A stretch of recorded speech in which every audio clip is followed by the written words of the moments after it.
Oi, gente, bem-vindo aqui ao meu canal. Eu sei que eu sumi, né? Fiz o primeiro vídeo e sumi, mas porque eu não sei se eu tenho intenção aqui de ficar fazendo vídeo toda semana, assim, sem ter um assunto muito legal pra falar, porque a minha intenção mesmo é contar como que foi a minha experiência de forma útil e dar conselhos pra vocês. E é isso que eu vou fazer nesse vídeo hoje, pra falar sobre minha DL, que chegou, DL da Califórnia, minha fotinha.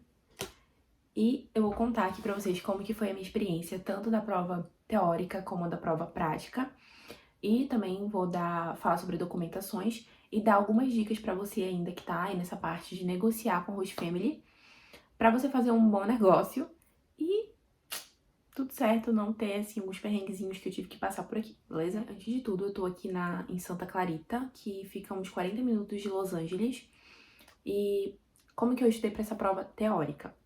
Lá no site do DMV, que eu vou deixar o link aqui embaixo, você pode ter alguns simulados. Na verdade, são 24 simulados e cada simulado tem 36 questões, tá? E aí você pode responder eles em inglês ou espanhol.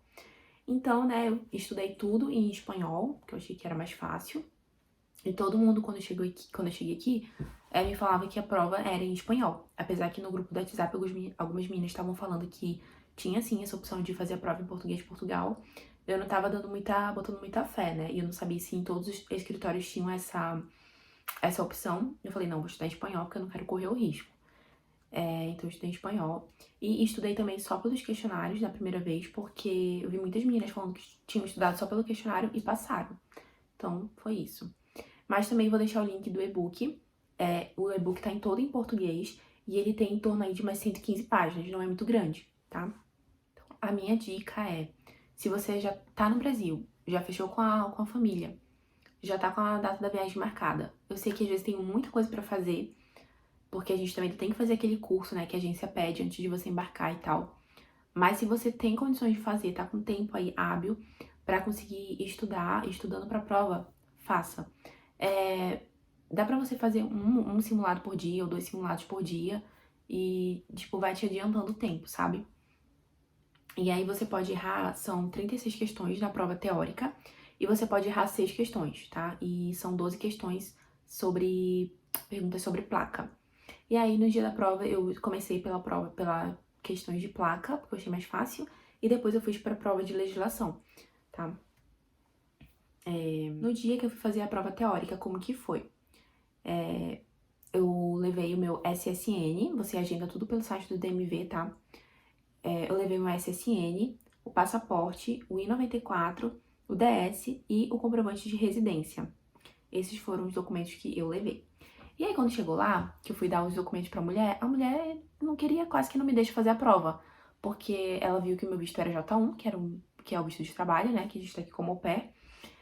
E aí ela tava me falando que se era como visto de trabalho, eu precisava, tipo, de um cartãozinho lá, de um permit que me falava que eu estava aqui trabalhando.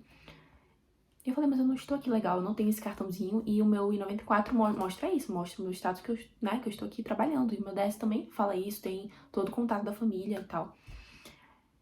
E eu sei que eu já estava ficando estressada, mas também depois ela levantou, foi falar com uma outra mulher lá atrás e, tipo, explicou lá a situação pra ela. Depois você vê, tipo, a mulher, beleza e tal, e ela me deixou lá pagar pra eu fazer a prova, né? E aí você paga $40 pra fazer essa prova, que é caro pro nosso salário de au pair, eu sei. E aí com esses $40 você pode fazer a prova 3 vezes, tá? E é isso, aí lá, paga lá com essa mulher e aí você vai fazer o exame de vista. Tem uma placa assim atrás dela, pendurada, e aí ela vai te falar, lê tal fileira. E aí você tapa o olho, lê tudo que ela tá falando, depois tapa o outro olho e lê tudo que ela tá falando lá também, tudo que tá na linha. E aí é isso, depois você vai pra uma outra fila, que é pra tirar foto, tirou a foto, depois você vai pra uma outra fila, que é pra você fazer a prova, tá? Minha prova você faz em pé mesmo no computador, nas baias que tem, e você seleciona o idioma que você quer. Tem vários idiomas, tá? E você pode selecionar em português de Portugal, inclusive. Eu fiz a prova nesse dia em espanhol. Fiz a prova 2 vezes no mesmo dia e não passei, queridos. Eu também acho que além de ter feito a prova em espanhol, eu já tava estressada com a mulher que quase não me deixa fazer a prova, né? E foi isso, mas aí você faz a prova, terminou, não passou. Ele falou, você pode tentar a prova outra vez, né, hoje mesmo, se você quiser. Só tem que sair, esperar 3 minutos e voltar pra fazer a prova. E aí foi o que eu fiz. Mas aí eu não passei e decidi ir embora e estudar mais um pouco. E aí eu estudei também pelo e-book, que eu falei pra vocês, né, que ele tá em português, de Portugal.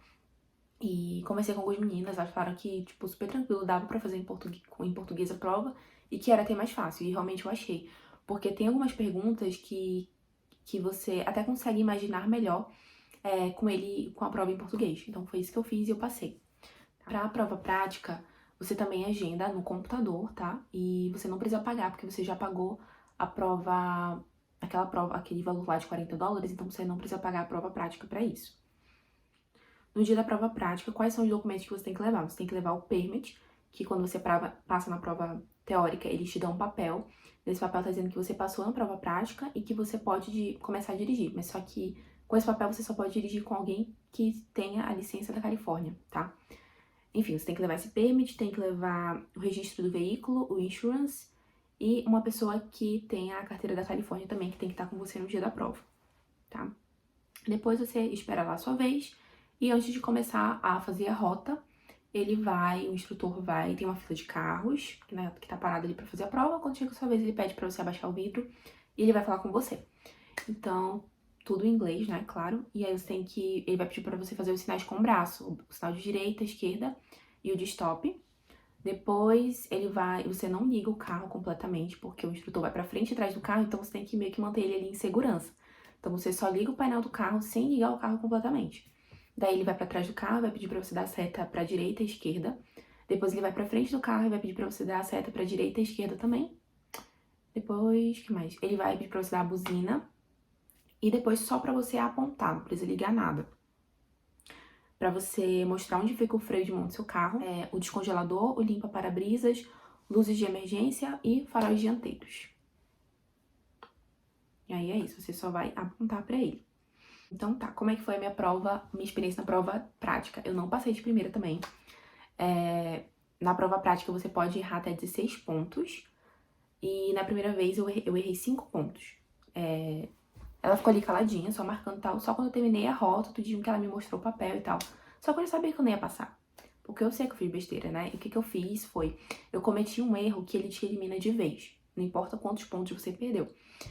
O que foi? Aqui na Califórnia tem um negócio assim que é diferente. Tem um giro protegido à esquerda e o giro não protegido à esquerda.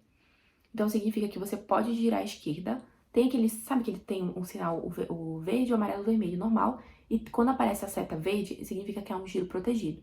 Quando fica só a bola verde, é um giro não protegido à esquerda. Significa que você pode ir, mas você tem que ter cuidado. Você não tá vindo nenhum pedestre, nenhum carro e tal. E aí, beleza. O semáforo ficou verde, né? E aí eu avancei um pouco pra ir, fui avançando. Só que eu fui muito pro meio da rua. Eu tava na primeira faixa da esquerda.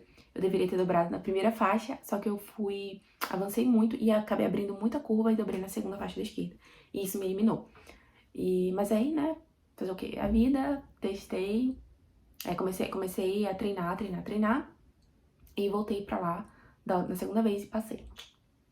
Passei, eu perdi só 5 pontos, e graças a Deus. Tá, e na prova também não tem esse negócio de fazer baliza e tal. Você pode ir, você tem que só que estacionar o carro em paralelo, perto do meio-fio. Ele vai pedir, a gente vai parar aqui. Você vai parar, você vai dar ré. Ele vai pedir, né? Nós vamos fazer o reverse agora. E aí você tem que dar ré no carro, você tem que olhar pra trás. Você não pode olhar nem no retrovisor e nenhum dos retrovisores, tá? E aí é isso. Só que você tem que dar ré sem deixar o carro ficar muito torto ou sem deixar ele encostar no meio-fio. E aí é isso. Na segunda vez, o meu instrutor não pediu pra eu fazer isso, graças a Deus. Mas da primeira vez, a moça pediu pra eu fazer, a mulher pediu pra eu fazer, mas eu passei. E agora vamos aqui pra parte de negociar com a host family, beleza? A primeira coisa é, se você tá conversando com uma host family que você vai ter que morar no subúrbio, pergunte se você vai poder morar com a PID, ou se você vai poder dirigir com a PID. Por quê? Eu sei que muitas meninas falam sobre isso, que aqui, principalmente se você mora no subúrbio, tudo é longe, você só faz as coisas com carro. Mas às vezes o que acontece? A gente tá aí, né, com pressa de querer fechar um match com a família e tal. E a gente meio que ignora essas coisas, né? Por exemplo, eu já fui na Target uma vez, só que a Target é 5 minutos de carro, a pé 45 minutos. Não compensa. Quando eu chego lá, assim, pra andar na loja também, você nem quer mais andar, porque você já andou tanto que tá muito cansado. É inconveniente fazer as coisas desse jeito. E o meu rosto, ele não me deixou dirigir com a PID, ele só me deixa dirigir se eu tiver com a DL. Isso foi o que ele falou.